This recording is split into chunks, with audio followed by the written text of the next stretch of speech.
The silencer may be fabricated on working models taken from alginate impressions. However, it is very important to use a rigid tray. Never use a disposable plastic tray because there is insufficient support for the impression material. Always allow the impression material a full set before removing it from the patient's mouth. The optimum amount of advancement is the minimum amount required to provide relief from the symptoms of sleep apnea and snoring. The silencer allows incremental advancement of the mandible, assuring that the mandible moves forward no more than is necessary for successful treatment. The role of the silencer bite technique is to take advantage of the appliance's unique features to provide maximum flexibility and comfort for the patient. The silencer kit comes complete with the patented Gothic arch tracer. Components of the Gothic arch tracer are the upper or maxillary clutch with a threaded hole for the tracing and positioning stylus, the lower or mandibular clutch with a mandibular tracing plate, a threaded double-ended stylus. One end has a drafting lead, the other end has a spring-loaded positioning stylus.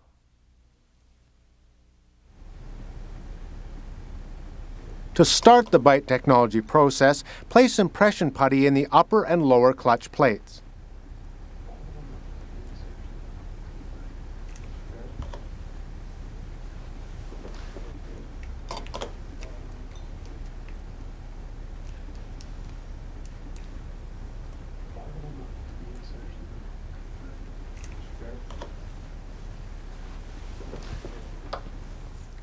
Insert the clutches. Place the separating plate between the two clutches.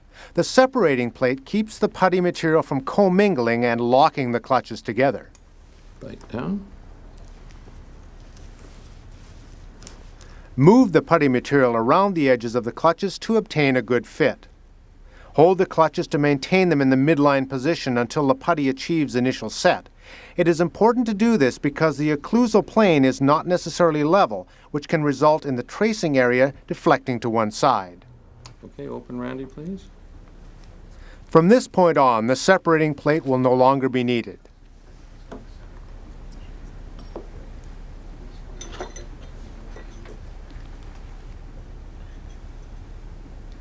Now carve away the excess putty from both clutches.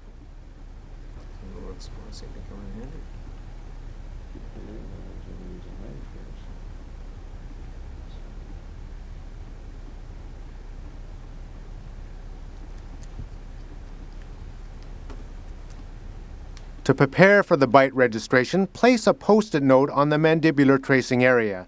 The sticky end of the note should be away from the patient on the front edge. Bend the tips over the tracing area. Thread the stylus into the maxillary clutch with the drafting lead down. Place the clutches back in position. When the clutches are in position, they will be in contact in the posterior, but in front they should not contact so as not to move or interfere with the post-it note. Forward, back, forward, back. From there go right, back to the center, to the left, back to the center, up to the left, back to the center, far back as you can go, up to the left now. That's it, you're done. Perfect. Okay. Now, what we have is a perfect Gothic arch tracing. Describe our range. The Gothic arch tracer has diagrammed the patient's range of motion.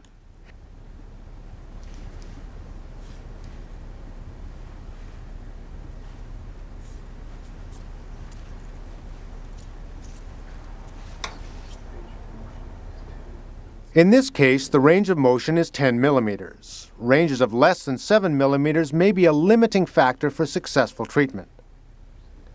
There is no restriction of movement to the sides.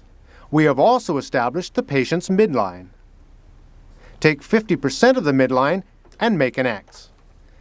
Using a number 6 round burr, drill a hole through the post-it note and through the mandibular tracing plate.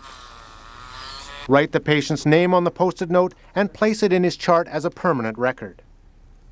We now have a guidance hole in the tracing plate which establishes the exact position for the silencer. Now cut out the impression putty from the heels of both clutches. Be sure to expose all the holes.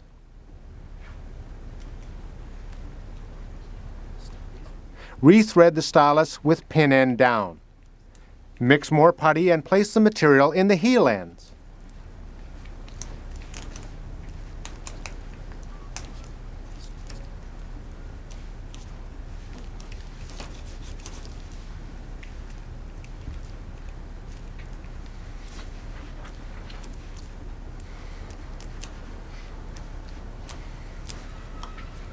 We're ready to go back to the mouth. Good. Okay. Bottom ones goes in first.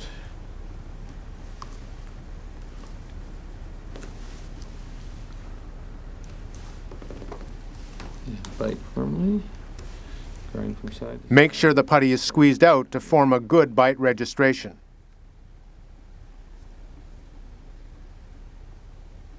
When the pin engages in the hole, tighten down the stylus. Massage the patient's cheeks.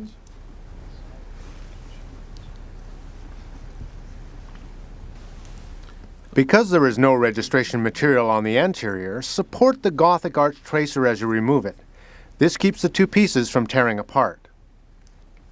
The bite registration is now complete.